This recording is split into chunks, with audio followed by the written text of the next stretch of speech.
Gris-grise. Paris est grise. Grise de ses toits gris, grise de ses pigeons gris, grise de ses rues grises, grise de ses chats gris, grise de ses visages gris, grise de ses manteaux gris.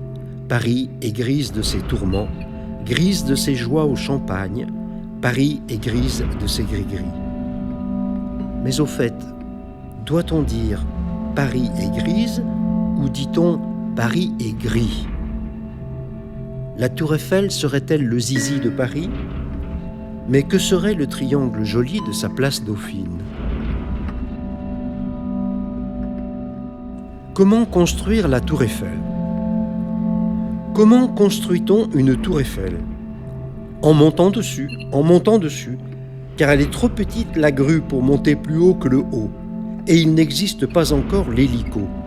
Il faut faire grandir la tour en montant dessus, en portant sur le dos un morceau de ferraille, dans la poche un boulon, un écrou, et la grosse clé plate attachée à son cou.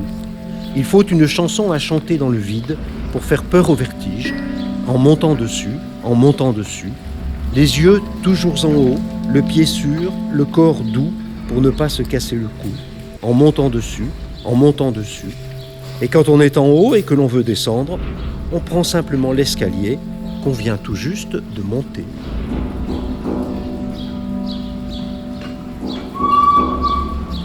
Terminus Montparnasse. Un jour, il se mit à pleuvoir des locomotives sur le boulevard du Montparnasse.